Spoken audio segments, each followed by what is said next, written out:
പേരൻറ്റും കൂടെ പൈസ ഗിഫ്റ്റായിട്ട് കൊടുത്ത് നിന്നാണ് മേടിച്ചത്. പ്രശ്നം എവിടെയാണ് വന്നതെന്ന് വെച്ച് കഴിഞ്ഞാൽ ഈ വീടിന് ആദ്യ കുറേ കാലത്തേക്ക് ഒരു 5-6 മാസത്തേക്ക് കംപ്ലയിൻറ്റുകളൊന്നും ഉണ്ടായിരുന്നില്ല, അതിന് മെയിൻ്റെനൻസ് ഒന്നും ഉണ്ടായിരുന്നില്ല, കറക്റ്റായിട്ട് കാര്യങ്ങളെല്ലാം പോയി. പക്ഷേ അതിനുശേഷം ഇച്ചിരി മെയിൻ്റെനൻസ് വന്നു കഴിഞ്ഞപ്പോഴത്തേക്കും എന്ത് സംഭവിച്ചെന്ന് വെച്ച് കഴിഞ്ഞാൽ ഇവനെ അതിനെ പറ്റുന്ന വർക്കേഴ്സിനെ കിട്ടിയില്ല. അത് കുറേ ഡിലേ ചെയ്തു. അതിനുശേഷം പലവട്ടം അന്വേഷിച്ചിട്ടും വർക്കേഴ്സിനെ കിട്ടിയില്ല. ഇച്ചിരി റിമോട്ടായിട്ടുള്ള ഏരിയയിലായിരുന്നു.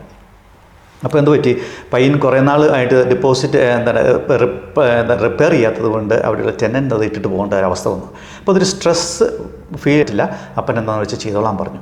അപ്പോൾ അങ്ങനെയുള്ള സാഹചര്യങ്ങളുണ്ട്. അതുകൊണ്ടാണ് നമ്മളിത് ശരിക്കും പിള്ളേരെ ആദ്യമേ എഡ്യൂക്കേറ്റ് ചെയ്യണം. ഒന്നെങ്കിൽ നമുക്ക് സ്വന്തമായിട്ട് താമസിക്കാൻ വേണ്ടിയുള്ള വീടാണെങ്കിലും അതല്ല ഇൻവെസ്റ്റ്മെൻറ്റ് പ്രോപ്പർട്ടി ആണെങ്കിലും നമ്മൾ എഡ്യൂക്കേറ്റ് ചെയ്യണം. കാരണം ഇത് വെൽത്ത് ക്രിയേഷനായിട്ട് നടക്കുന്ന ഒരു സംഭവമാണ്. ഇതിനകത്ത് എങ്ങനെ പോയാലും ഇതിനകത്ത് പ്രശ്നങ്ങളുണ്ടാവും. പ്രശ്നങ്ങളില്ലാതെ ഒരിക്കലും നടക്കില്ല. പക്ഷേ ഏറ്റവും ഏർലി ഇതിനകത്ത് കയറുക, അത് ഈ പ്രോപ്പർട്ടി മാർക്കറ്റിൽ ഏറ്റവും ഏർലി കയറുക എന്ന് പറയുന്നതാണ് ഏറ്റവും ബെനിഫിഷ്യൽ ആയിട്ടുള്ളൊരു സംഭവം. നമ്മൾ വളരെ വയസ്സായിട്ട് വേണം ഇത് ഇൻവെസ്റ്റ് ചെയ്യാനായിട്ട്. പ്രോപ്പറായിട്ടുള്ള ലൊക്കേഷനിൽ ഗുഡായിട്ടുള്ള ഡാറ്റയൊക്കെ മീറ്റ് ചെയ്ത് എൻട്രി ചെയ്യുവാണെങ്കിൽ വളരെ നല്ലതാണ്. ജോവി, അതാണ് എനിക്കിത് പറയാൻ ഏറ്റവും വലിയ കാര്യങ്ങളൊന്ന്. നമ്മൾ ഈ ഗിഫ്റ്റായിട്ട് പൈസ നമുക്ക് മേടിക്കാം പേരൻ്റെ അടുത്ത് നിന്ന്, അല്ലെങ്കിൽ പേരൻറ്റിന് കൊടുക്കാൻ താല്പര്യവും കാണും. കാരണം അവരെ സംബന്ധിച്ചിടത്തോളം അവരെ മക്കൾ എങ്ങനെയായാലും ഒരു വീട് മേടിക്കണം. കാരണം നമ്മൾ വന്ന ഹാർഡ്ഷിപ്പ് നമുക്കറിയാം, അല്ലേ? ഈ പേരൻറ്റ് അത് എങ്ങനെയാണ് നമുക്ക് അവരെ എഡ്യൂക്കേറ്റ് ചെയ്യാൻ സാധിക്കുന്നത് എന്നതിനെ കുറിച്ച്, അതായത് ജോയി ആദ്യം തന്നെ പേരൻസിനെ എഡ്യൂക്കേറ്റ് ചെയ്യുമോ? നിങ്ങൾ പിള്ളേരുമായിട്ട് സംസാരിച്ച് എഡ്യൂക്കേറ്റ് ചെയ്തതിന് ശേഷം മാത്രമേ ഇത് വീട് മേടിക്കാവുള്ളൂ എന്ന് പറഞ്ഞുകൊണ്ട്?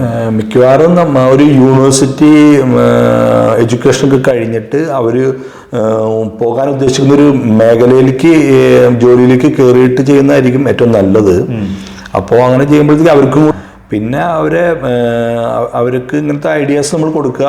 എങ്ങനെയാണ് നമുക്ക് പ്രോപ്പർട്ടി മാർക്കറ്റിൽ ഇൻവെസ്റ്റ് ചെയ്തിട്ട് എങ്ങനെ ക്യാപിറ്റൽ ഗെയിൻ ഉണ്ടാക്കാം, എങ്ങനെ വെൽത്ത് ക്രിയേഷൻ, അങ്ങനെയുള്ള കാര്യങ്ങളെ പറ്റി നമ്മൾ അവരെ സ്ലോലി ഇത് ചെയ്യാം. അത് അവരും കുറേയൊക്കെ പേയ്മെൻറ്റ് അവർക്ക് ചെയ്യാൻ പറ്റും എന്നൊരു കോൺഫിഡൻറ്റ് നമ്മൾക്കും വേണം. ആ ഒരു അവസ്ഥയിലേ നമ്മളിത് ചെയ്യാൻ പാടുള്ളൂ. പിന്നെ ഇവർക്ക് ഇങ്ങനെ പാരൻസിൻ്റെ കൂടെ ഈ കുട്ടികൾ താമസിക്കുന്ന സമയത്ത് അവർക്ക് ലോൺ കിട്ടാൻ കുറച്ചും കൂടി എളുപ്പമുണ്ട്, പ്രത്യേകിച്ച് ഇൻവെസ്റ്റ്മെൻറ്റ് പ്രോപ്പർട്ടി മേടിക്കുമ്പോൾ. കാരണം എന്ന് വെച്ചാൽ അവർക്ക് പാരൻസിൻ്റെ കൂടെ അവർ സ്റ്റേ ചെയ്യുമ്പോൾ അവർക്ക് ബാങ്കുകൾ ഒരു നോമിനൽ റെൻറ്റും അതുപോലെ കുറഞ്ഞ ജീവിത ചെലവോ ബാങ്കുകൾ കണക്ക് കൂട്ടുന്നുള്ളൂ.